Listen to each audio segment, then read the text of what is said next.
승리를 경험한 사람은 어떤 고통이 와도 고통을 이길 수가 있습니다.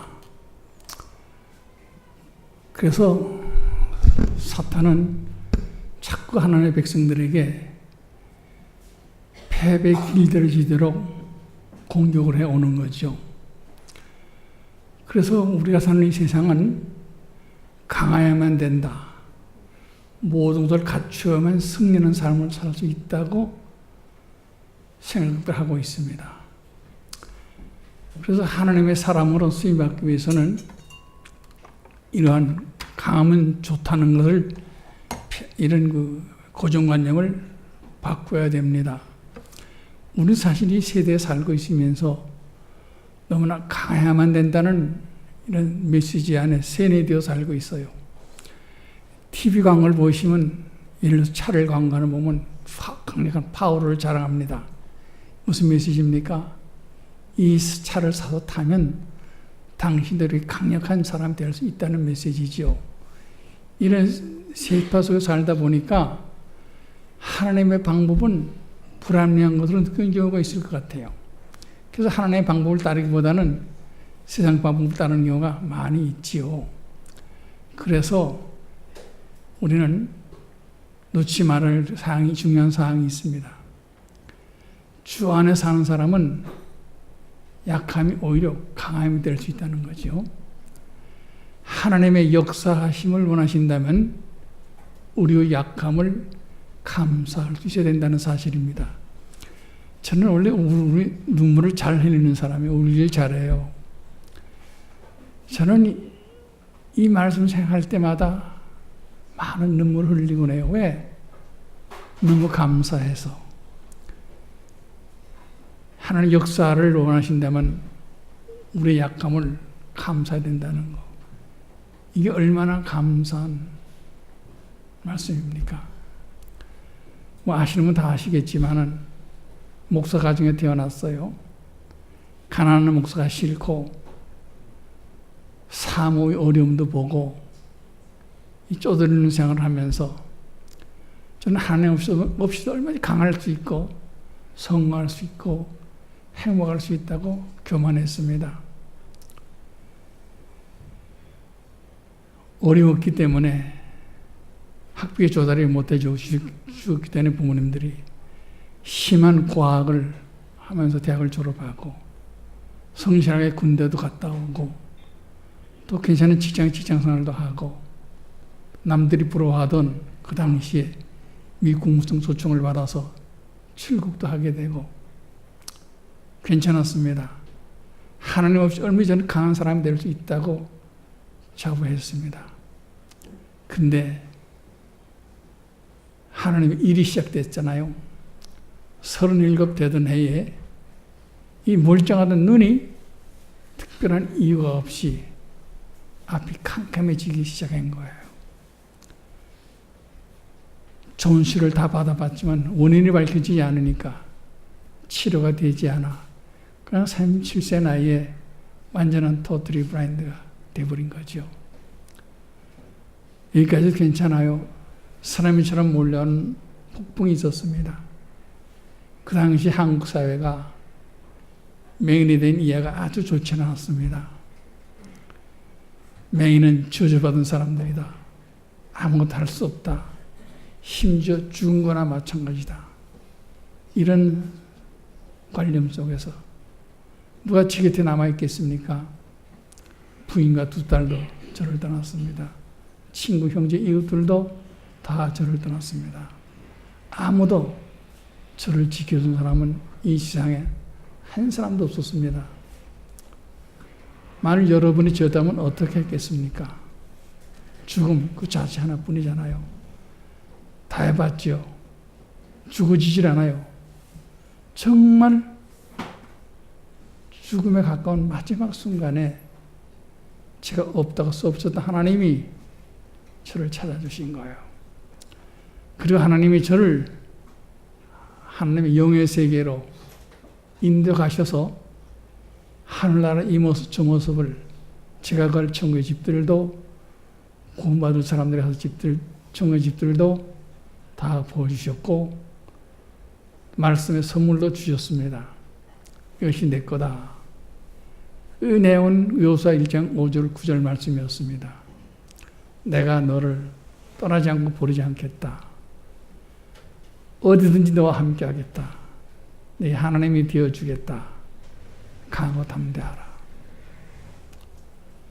제가 하나님 없다고 쓰던 순간에도 하나님 살아계시다는 사실, 그 하나님이 저희 마지막 순간에 저를 찾아주셔서 제 존재 가치를 인정해 주시고 삶의 의미까지 회복시켜 주셨습니다. 저는 이제 하나님과 함께함을 믿고 약속의 말씀 붙잡고 살기 위하여 어둠 세상에 나왔습니다.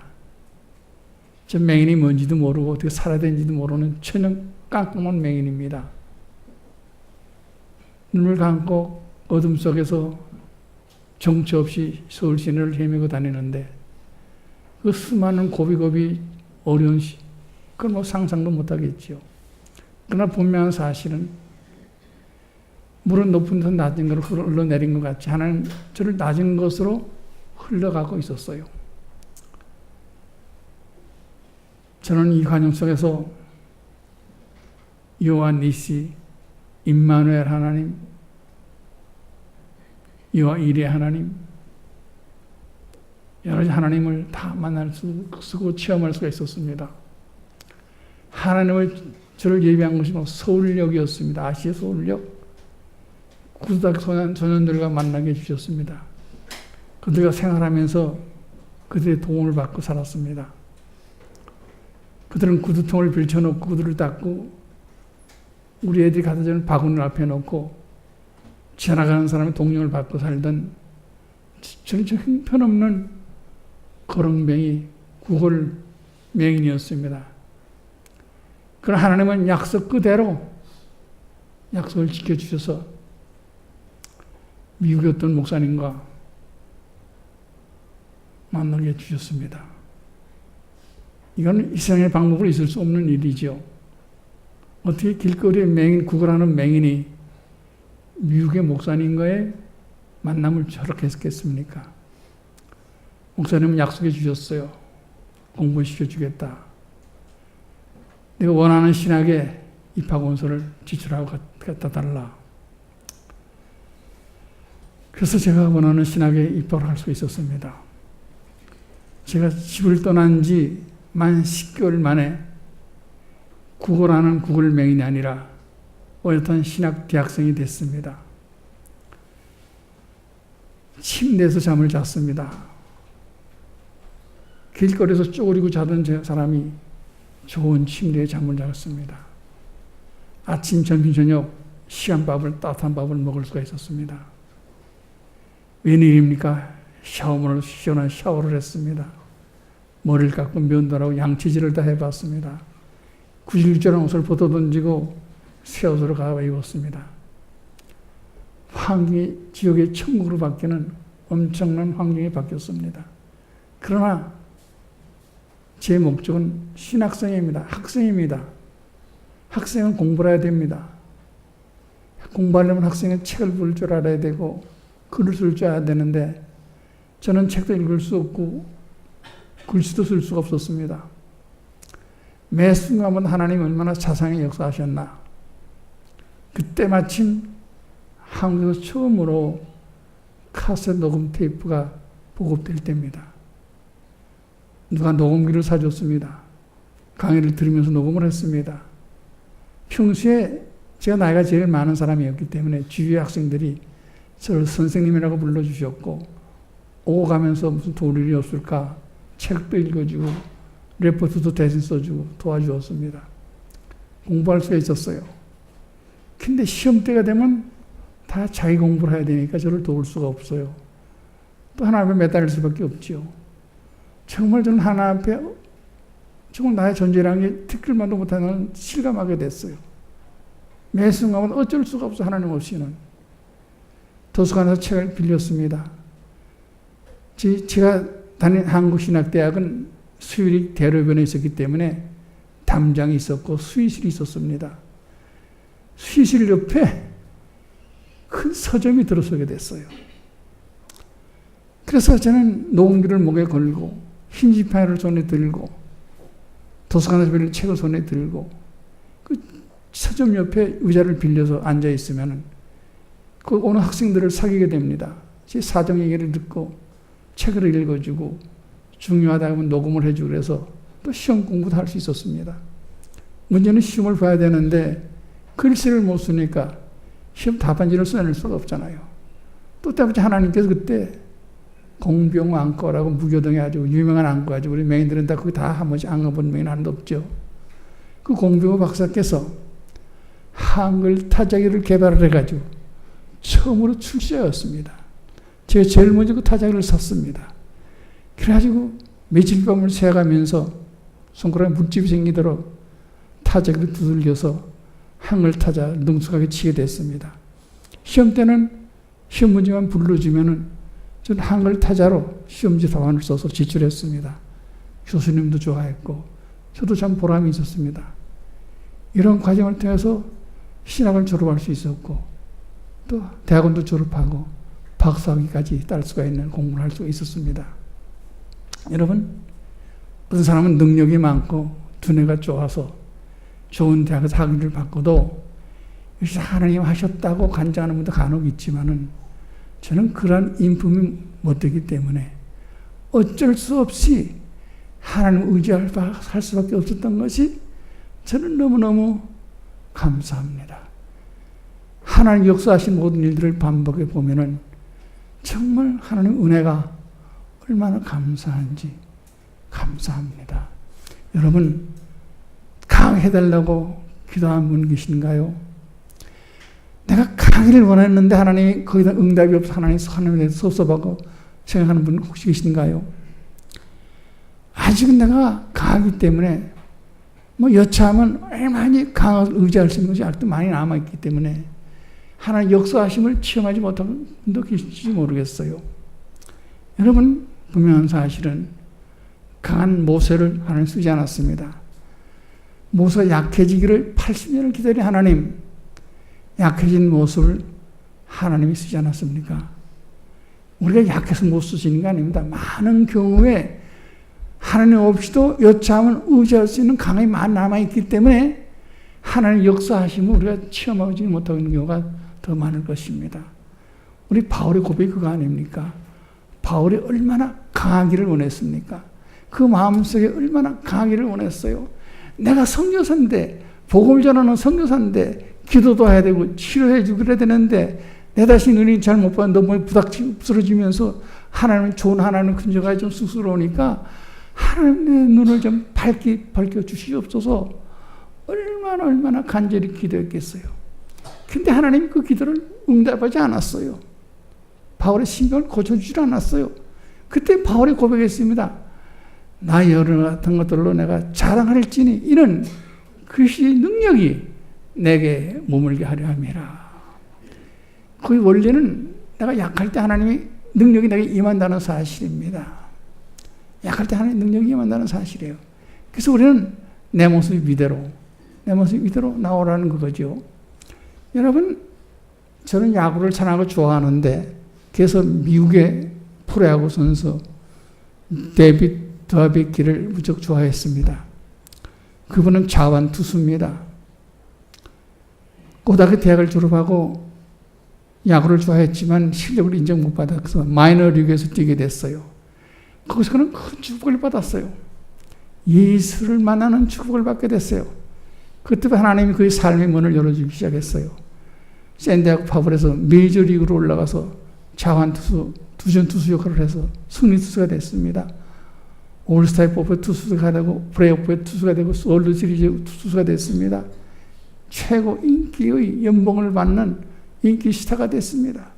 근데 어느 날 그의 왼쪽 발에 이상이 생겼어요. 그것도 다른 데가 아닌 삼각근 근육, 볼을 던지는데 제일 많이 사용하는 근육에 골프공만한 종양이 생겼어요. 근육의 반을 잘라냈어요. 이제 베키의 인생은 끝났다. 다들 그렇게 생각했습니다. 근데 7월 치료가 됐습니다. 회복이 됐어요. 복귀 전에 승리 투수가 또 됐어요. 근데 불행하게도 넘어져서 또 팔이 부러졌어요. 거의 치료가 돼 가면 또 부러졌어요. 이상하다. 자세한 검진을 해보니까 그 종양이 생겼던 자리가 암이 돼가지고 어깨까지 전이가 돼서 의사가 하는 말이 생명을 택하거나 팔을 자르거나 둘 중에 하나를 택하시오. 팔을 잘랐습니다. 아니 공을 던지는 투수가 팔이 없으니까 투수생활 합니까? 그래요. 그러나 저는 이렇게 묻지 않았습니다. 하나님, 결국은 내가 이렇게 되는 겁니까? 이런 질문을 하지 않았습니다. 하나님, 약함을 나를 강하게 만드신 분이 하나님이신데 하나님 저는 이렇게 약해졌습니다. 이것저것 다 약해졌습니다.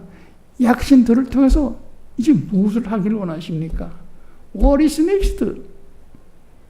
저는 이 베키의 질문을 많이 인용하고 삽니다. What is next? 하나님, 저는 맹인되고 버림받고 은혜로운 목사가 되고 이 사역을 시작했는데 너무 힘이 듭니다. 우리 맹인교회, 재활원, 맹인양로원, 이건 너무 힘이 듭니다. 이 약해진 나를 통해서 이런 힘들을 이를 통해서 또 어떻게 무엇을 어떻게 하기를 원하십니까? 하나님 이 질문에서 계속 한 단계 한 단계 이렇게 대답을 해 주셨습니다. 그래, 너 한번 터키가 그리스를 가라. 터키 그리스를 갔습니다. 왜 보냈을까요? 도전을 주기 위해서 사도 바울의 현장을 보여주시려고. 그가 눈이 나쁘잖아요. 앞을 못 보는 그가 신앙성경의 반을 썼잖아요. 그 반 중에 반은 또 옥중서신이에요. 이 바울도 맹인입니다. 그 담에서 빛 이후에 맹인 됐어요. 낮에는 빛 감각은 있기 때문에 활동을 했지만 해만 떨어지면 꼼짝 못했어요. 옥중은 깜깜한데 옥중서신이 7개 서신을 썼어요. 누가서 자 글을 못 쓰니까 대필에 썼어요. 사도행전 12장 20일에 보면 이 글을 대필한 더디어도 함께 문화하노라. 더디어란 세크리터리가 성경을 대필해 썼다는 거예요. 이 대필이라는 거는 눈 보는 사람이 1000번 마음은 죽었다 깨도 우리의 마음을 이해하지 못합니다. 그 누구도 이해하지 못합니다. 우리 맹인만이 이해할 겁니다. 그 어려움을. 예를 들어서 저는 상무 사역을 이 직원들도 많고 일도 많아서 행정적인 일이 많습니다. 작은 예를 하나 들게요. 이메일을 하나 주고받는 것도 그렇습니다. 사람들이 지가 앞을 글을 못 보는 줄 알고 전부 직원들을 통해서 소식을 전해 저한테 직접 전하지 않습니다. 자, 그럼 이메일이 와요. 그러면 야, 내 이메일 좀 체크해줘. 아주 우리 직원들이 착한 분들이기 때문에 예, 목사님 이메일 쭉 빼가지고 읽어줘요. 쫙 읽어줘요. 보시는 분들이 너를 보면서 보니까 아웃라인에 잡히지만은 듣는 게 하나가 그 상을 모르니까 한번 쫙 불러주면은 뭘 얘기하는지 구체적으로 잡히지가 않아요. 그래서 미안하지만 한 번 더 읽어줄래? 그럼 네, 목사님. 친절하게 쫙 읽어줘요. 근데도 구체적으로 집회 날짜를 정한다 합시다. 몇 월 며칠 장소 어디 시간 어디 이런 구체적인 것이 아직도 머리에 안 들어오니까 미안하지만 한 번만 더 읽어줄래? 그건 아무리 착한 사람들도 착한 직원들도 뭐라 그러는지 알아요? 또요. 이 말은 누구나 다 그렇습니다. 그러면 됐어 간다. 그래서 또 받는 것도 마찬가지로 보내는 것도 마찬가지예요. 행정적인 일이 그렇게 힘이 듭니다. 수많은 일을 해야 되는데 바울이 물론 세크리터리가 성령을 받아 썼겠지만 써주고 대필했겠지만 바울의 마음이 얼마나 어려웠을까. 저는 충분히 이해를 합니다. 그래서 그가 내가 뭐 자기의 눈 봐가지고 조언을 세상 화난 세상 보고 살라는 게 아니라 하나님을 증거하는 일에 쓰임 받으려고 눈 뜨게 해달라 그랬는데 하나님 허락 안 했을 때 그 고백이 내가 약할 때 그 능력이 내게 임한다. 무슨 능력이 임했냐? 그가 그런 상태에서 소아시아 7교회를 개척을 했어요. 그 당시에 그 상간직을 다니면서 얼마나 어렵겠어요. 정말 그것이 능력이 아니면 그런 사역을 감당할 수 있겠어요? 하나님 왜 저를 독일로 보내느냐? 그 소아시아 7교회를 보여주려고, 바울의 성의 현장을 보여주려고 저를 보내줬어요. 그래요. 그 다음에 또 그렇지, 하나님 잘 알았습니다. What is next? 다음엔 또 뭡니까? 그래서 싱가포르를 보냈어요. 싱가포르 집회를 갔어요. 11시를 마치고 오니까 어떤 집사님이 모시고 갈 때가 있다고 차를 타래요. 난 점심 대접하는 줄 알았어요. 그래요. 한참을 갔어요. 식당 냄새가 나는 게 아니라 한방 냄새가 나요. 차이니스 얼브, 중국 한의원이에요. 아, 이거 유명한 데입니다. 좋은 일 있을 겁니다. 들어가세요. 배고파 죽겠는데. 그래서 뭐 배고파도 말할 수도 없고 따라 들어갔죠. 사람이 어떻게 많은지 대합실에 기다리고 있는데 한참 있다가 어떤 사람이 딱 나와요. 말 어디가 아파서 왔습니까? 보통 병원에 가면 어디 아파서 왔습니까? 병원을 물어보잖아요. 그 사람 절대 안 물어봐요. 그냥 탁 팔로 맥을 짚어요. 한참 맥을 짚더니 저더러 한 말이, 앞에 안 보이세요? 제가 너무, 네, 저 맹인입니다. 그분 말씀이, 잘 오셨습니다. 네, 최근에 당신과 같은 영국 여자를 치료해줬는데 눈을 봤습니다. 내가 약을 하나 주시고 잠깐 기다리래요. 그래서 약을 하나 하면 우리나라 한제는 한제가 20첩 아닙니까? 싱가포르 한의원은 한제가 10첩분이 안 돼요. 좀 기다리면 하나예요. 이거 뭐가 눈 본다는 게 말이 안 되죠. 그다음 어떤 치료를 다 받아봤는데 못 받는데, 아니 저를 안내했던 그 집사님이 너무 좋아 춤을 출 정도. 목사님 우리 다음에 눈 보고 만나요. 눈 보고 만나요. 너무 좋아하시는 거예요. 난 아무 감정이 없었어요. 그분은 나중 얘기지만 강영섭 선교사가 지금 말레이시아 선교사가 됐습니다. 그때 도전을 받아가지고요. 그 당시 집사님이셨는데, 그래가지고 이튿날 싱가포르 서울 오는 비행기를 탔는데 6시간 반 걸리잖아요. 비행기를 탁 탔는데 자꾸 뭐 심심하니까 이상하게 하다 보니까 요거 먹으면 눈을 본다. 내가 본다 하니까 내가 보는 사람이 돼버리더라고요. 본다. 여러분, 제가 눈을 보면 뭐가 제일 보고 싶겠어요? 여러분 생각에 누가 제일 보고 싶겠어요? 잘 내용을 모르니까 못하거나. 제 집사람 아까 목사님 소개해 주셨는데, 이영애 집사람 동생인데, 우리가 만났을 때, 가정의 결혼이 다 반대했지요. 거릉뱅이 맹인하고, 제가 목사 돼서 만난 거 아닙니다. 거릉뱅이 시절에 구닥개들 가르칠 때, 글 하나 없을 때, 집사람은 아주 25세의 팔팔한 젊은 나이에 좋은 가정에서 부잣집 딸로 있을 때, 제가 고등학교들 야간학교 할 때 우리 애들 와서 가르쳐주고 그런 인연을 해서 만나게 돼가지고 여기까지 오게 됐는데,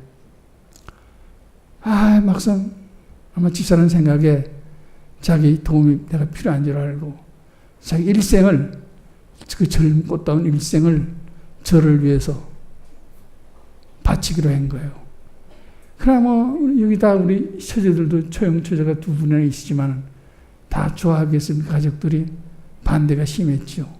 그러나 하나님이 하시는 일이니까 가정을 이루게 됐는데, 집사람은 저한테 제 일생을 헌신하는 건데, 저도 뭔가 집사람한테 주는 게 있어야 될 거 아니에요. 제가 약속을 했어요. 난 당신 일생을 주지만은 나는 결혼만 하면 절대로 다른 여자들은 쳐다보지도 않겠다. 제가 할 수 있는 약속은 그거잖아요. 제가 어떤 이쁜 여자를 쳐다보는 법이 없습니다. 여자는 안 쳐다봐요. 이 약속을 한 번도 어긴 적도 없고요, 지금까지요. 저 대단한 사람이죠, 제가요. 그렇기 때문에 사람들이 내가 눈을 뜨면은 집사람 보고 싶어도 약속 어기는 게 되니까 안 되잖아요. 안 되잖아요. 집사람은 제외시켜놓고 그런데 누굴 보냐. 그래요. 그 다음에 제가 말을 좀 본다면, 어저께 참 날씨가 오늘 좋은가? 대만의 하늘, 공해가 없어도 맑겠죠? 파랗고 높은 하늘. 저거 얼마나 시원해요. 저는 비탄들기 없는 사람이요.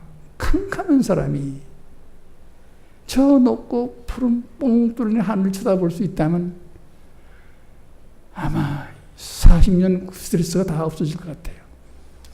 여러분, 하늘 쳐다보는 거 아무것도 아니에요. 여러분, 그거 감사할 줄 알아야 돼요. 눈 감고 하늘 쳐다보세요. 하늘 반짝이는 별, 동심으로 돌아가서 별 하나하나, 별 둘러들 셀 수 있는 것. 그 얼마나 좋은 거예요. 내가 내 발로 가고 싶을 때 가고, 오고 싶을 때 오고, 우리 매인들은 가고 싶어도 팔 붙잡고 따라다니면 안 되고, 어저께도 보러 간다고 길거리를 갔는데, 아이고, 보는 사람들이야 뭐 이것저것 보지만, 이 깜깜한 매인들은 팔 잡고 따라다니면 뭘 봐요? 피곤만 하지, 답답하기만 하죠. 그래요. 보고 싶은 거 많죠. 책도 볼 수 있고, 내가 운전도 하고, 그래. 내가 먹고 싶은 거 골라도 먹고. 우리 메인 재활원에 직원 뽑을 때 직원들을 뽑으면 훈련시키는 게 그겁니다. 눈 감고 밥상 혼자 먹어보라고. 눈 감고. 코로 들어가는지 입으로 들어가는지 흘리고 난리들 났어요. 내가 내 눈 보면서 활동하고 산다는 게 얼마나 감사해요. 사도 바울이 그 고통을 하나님 알아간 것처럼. 그래서 그 생각하다 보니까 서울에 도착했어요. 집사람한테 빨리 약 데려달라고. 그래가지고 약 한 첩을 탁 마시는데, 이제 9첩 남았으니까 이걸 먹으면 내가 눈을 반다. 여러분, 그때 제가 한 첩 먹을 때 그 마음은 이해하시겠어요? 한 첩을 쫙 이렇게 마시는데 가슴이 막 뛰죠. 잠을 잤어요. 아침이 됐어요. 2첩째 마시는 거예요. 아마 8첩 남았어요. 꿈과 희망을 가지고 다 2첩을 이렇게 똑같은 애 뭐 이렇게 한 모금, 2모금, 3모금째 마시는데, 왼손으로 마시는데, 이렇게 왼손으로 마시는데, 갑자기 이 팔이 와들와들 지진 난 것처럼 막 떨려요. 팔이 떨리니까 이 컵의 물이 막 쏟아지잖아요. 내가 아무리 왼쪽에 힘을 딱 줘도 막 흔들리면서 컵이 다 쏟아져요. 진땀을 흘리고 해도 소용이 없어요. 성령께서 조용하게 말씀하시는 거예요. 아직은 나의 때가 아니니라. 얼른 말씀이 생각났어요. 사도 바울의 고백이 생각나더라고요. 나 여러 것들로 자랑하리니 이는 그 시대의 능력이 내게 머물게 하려 함이니라. 그래요. 하나님 허락자로 사도 바울이 순종하며 소아시아 7교회를 세워줬잖아요. 제가 지소한테 그랬어요. 여보, 하나님이 허락지를 않아.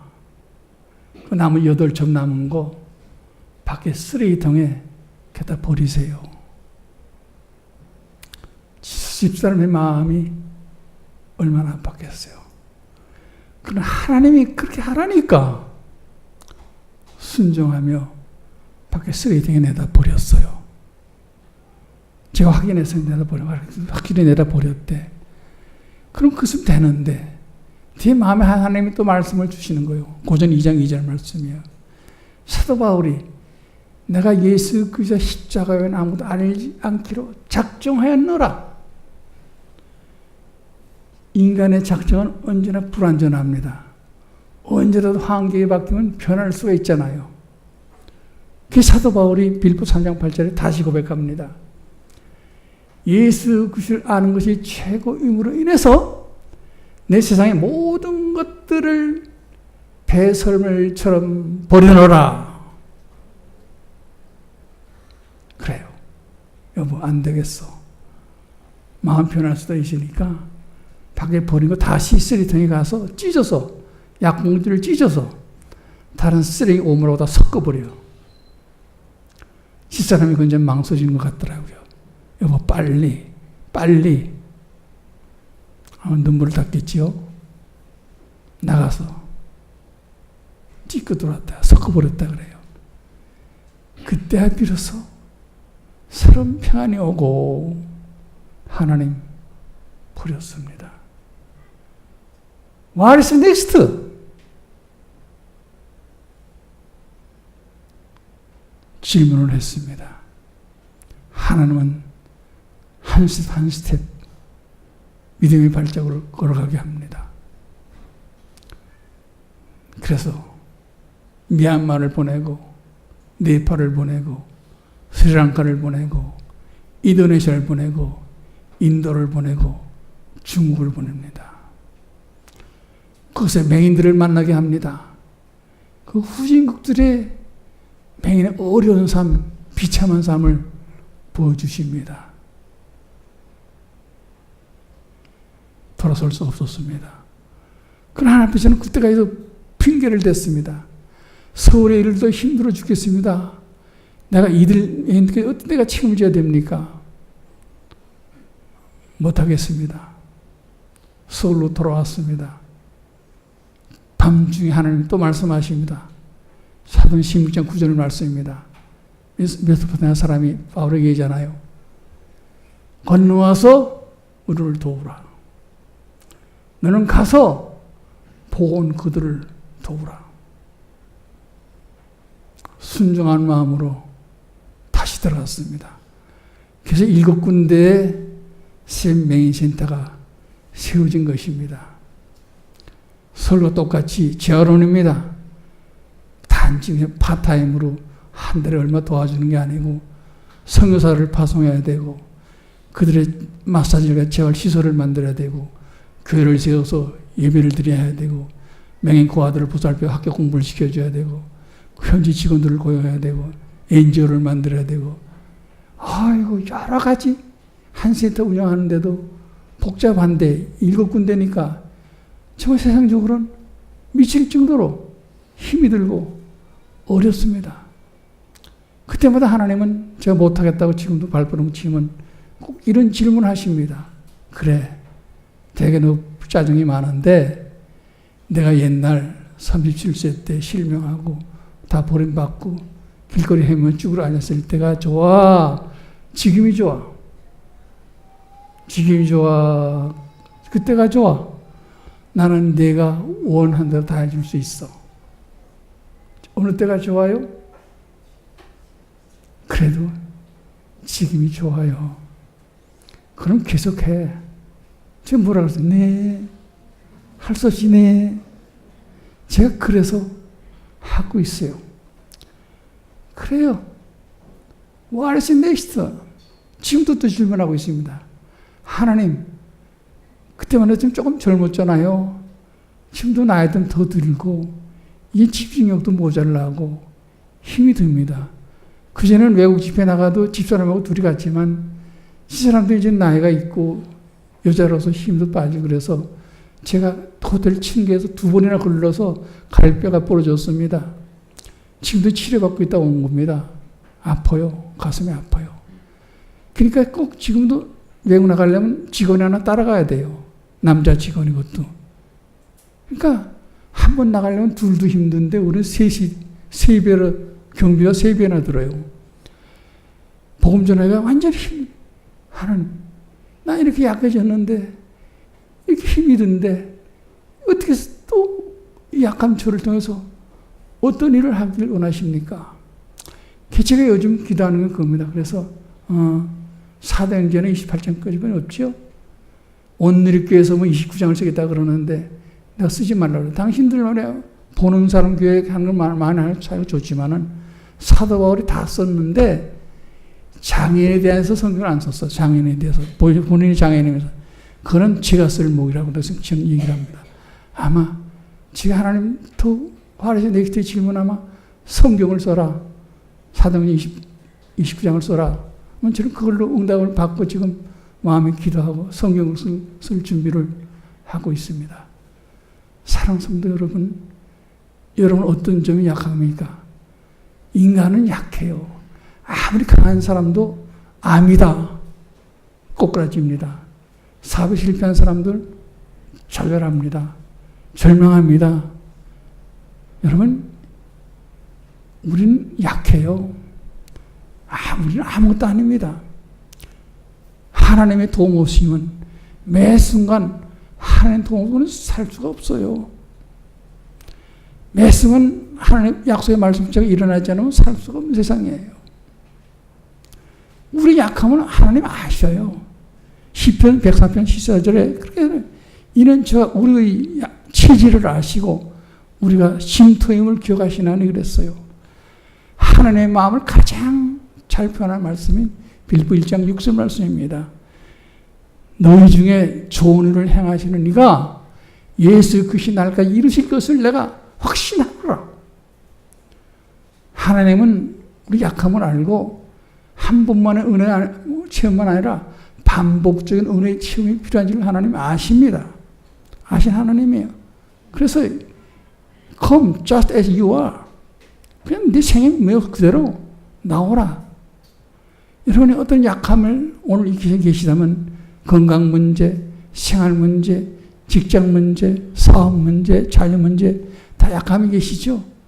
그 약함을 놓고 하나님 앞에 한번 기도해 보세요.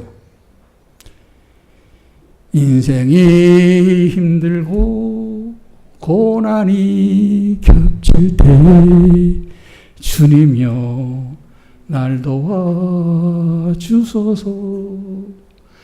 외치는 이 소리 귀 기울이시사 손잡고 날 도와주소서. 여러분 약함을 놓고 간절한 앞에 외치고 기도할 때 여러분 마음속에 하나님의 작은 순종의 마음을 주실 겁니다. 그 순종의 믿음으로 신뢰하고 믿음으로 한 스텝을 앞으로 걸어가면 그 다음부터 하나님이 인도해 주실 줄로 믿습니다. 그래요.